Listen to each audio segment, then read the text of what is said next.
Spoilers ahead. Watch out, and take care. The movie begins with a gray-haired old man standing in front of the window, gazing casually downward. Meanwhile, a gang of hooligans is wreaking havoc on the cars. The car owner comes to find out what's going on, but he gets beaten mercilessly. Eventually, the owner collapses in blood and stops breathing. The hooligans also block the pedestrian crossing for quite some time. This is where stuff dealings take place, trafficking, murders and robberies. Residents of the area simply go about their business, and do not complain. When he witnesses these terrible incidents, the elderly man has no choice but to stand by and watch. It's all because he promised to his wife years ago, as soon as he took off his military uniform, he would stay out of harm's way, and spend the rest of his life in peace. Harry Brown was a senior officer in the Royal Marine. With a meager pension, he retired from the army, and lives in seclusion in an apartment building near the slums. Every day, he walks to the hospital to see his sick wife. Although his wife is semi-vegetative, Harry continues to visit her every day. Later, he goes to a nearby tavern to drink, talk and play chess with Leonard, a longtime friend. That evening, Harry receives a phone call from the hospital. He is told that his wife is in critical condition. In the pouring rain, Harry gets up and heads for the hospital. He has to cross the pedestrian path, but he is afraid of running into one of those hooligans. Consequently, he chooses to take another path. Upon arriving at the hospital, he fails to see his wife for the last time, and sobs in repentance. The next day, he cries when he buries his wife. Now he can only hang out with his friend Leonard. The two men still play chess at the pub daily. Leonard advises him to avoid Sid, the bar owner, because he deals stuffed firearms and women. However, the two don't know whether this is true or not. After that, they go to the toilet together. Leonard expresses his fear, because the hooligans shoved garbage into his mail bag, and slapped him. He has had enough, and he takes out a cutlass from his coat pocket. Harry notices this and tries to stop his friend, and says that he would accompany him to the police station. However, Leonard states that he has contacted the police already, and they act only if someone gets killed. He turns and walks out of the pub. Late at night, someone sets fire to a pile of plastic waste in front of Leonard's home. He is awakened by smoke quickly filling the room. He struggles to his feet and extinguishes the flames. He hurries to the door, breathing heavily. The next day, Detective Inspector Alice Frampton and her partner arrive at Harry's house, and tell him the bad news. Leonard died on the sidewalk last night, but the identity of the attacker is unknown, and the police are investigating. In pain, Harry could no longer control himself and lost his voice. He is distraught that he had not been able to save his friend. Detective Frampton, however, leads the police to the four suspects in Leonard's murder. Noel, one of them, arranges for his uncle to hire a lawyer. So when the police question them, they all say the same thing. They not only insult the two policemen, but also warn them to be careful when walking. Because of the lack of evidence, the hooligans are released. Meanwhile, Harry gets lonelier than ever. He no longer has anyone to drink with or talk with. Disheartened, he has a few more drinks at the bar. He pulls out his wallet and pays for his drink. A junkie is looking at him, unbeknownst to him. He walks back home along the river. When he suddenly reaches under the bridge, a man emerges from the shadows, brandishing a knife, and demanding that he hand over his money. Shocked, Harry grabs the robber's other hand and points the knife backward at his chest. The robber collapses quickly and dies. Harry makes sure that no one saw him, and walks away. The next morning, Frampton visits him again, and gives him an update on Leonard's case, recognizing Harry's military status after seeing his photo and decorations from his service in the Marine Corps. She informs him that at the crime scene, investigators discovered an antique army knife. Fingerprints and fibers from Leonard's clothes were all over it. He states that he knows about the knife, and affirms that Leonard used it to protect himself, because the police couldn't do so.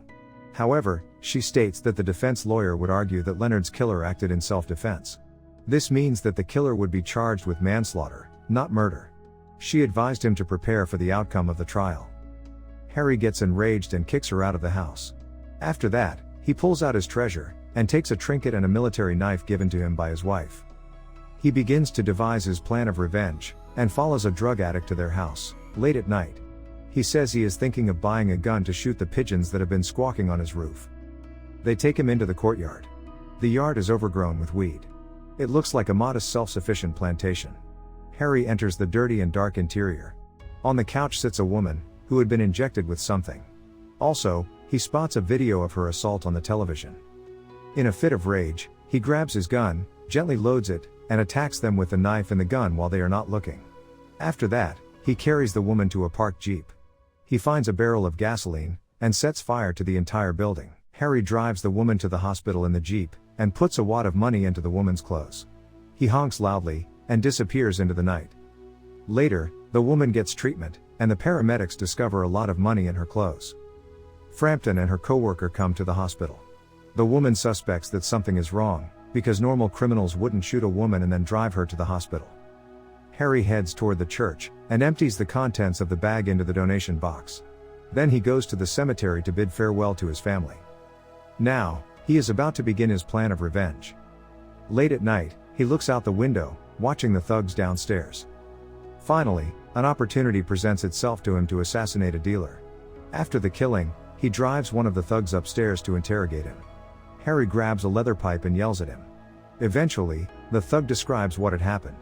He claims that Leonard attacked them that night with a cutlass, but he got beaten by them. A guy named Noel murdered Leonard with his own army knife. After that, the thug hands over the video he had recorded. They stabbed Leonard with the knife and pissed on him. Harry is furious at the way Leonard died. He chains the thug, and takes him to the sidewalk like a dog.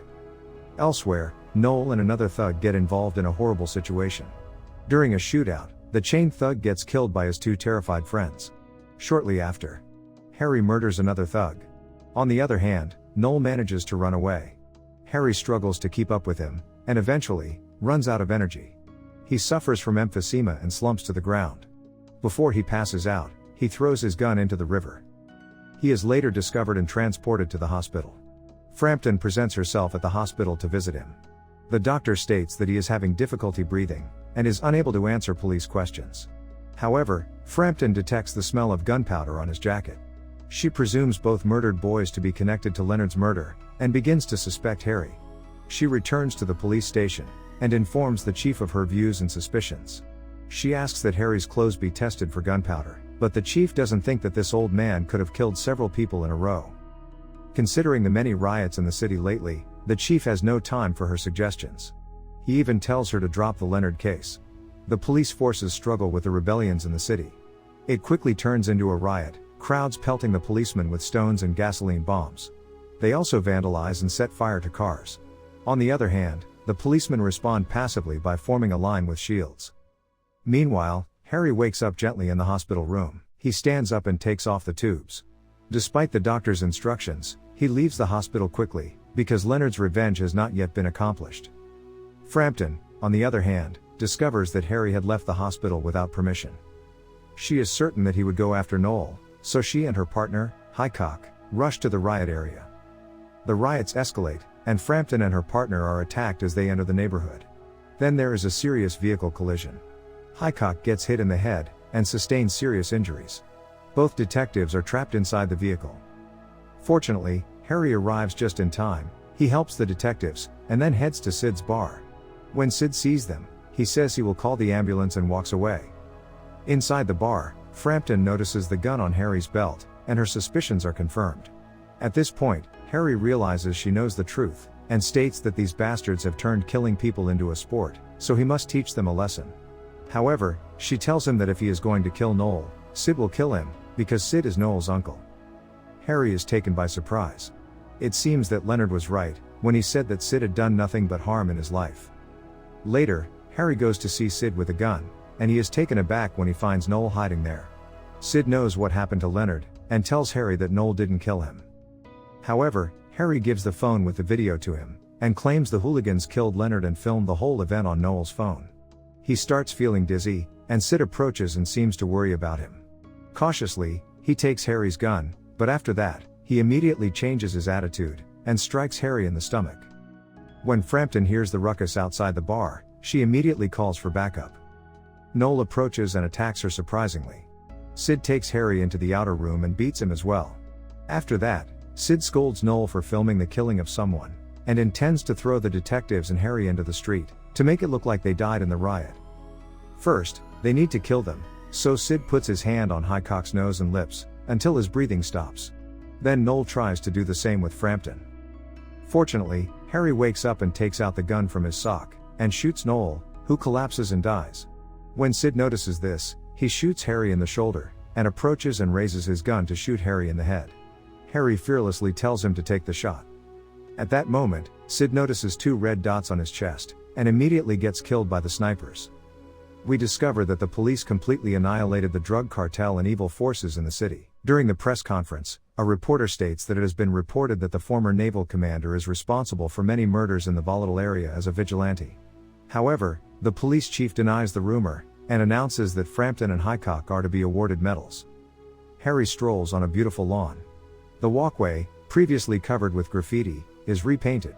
Harry regards it and quietly proceeds to the sidewalk and underpass, which is now finally quiet and safe. The end. Thank you for watching. Subscribe if you'd like to see more videos like this. Turn on the notifications, and leave a like to help the channel out.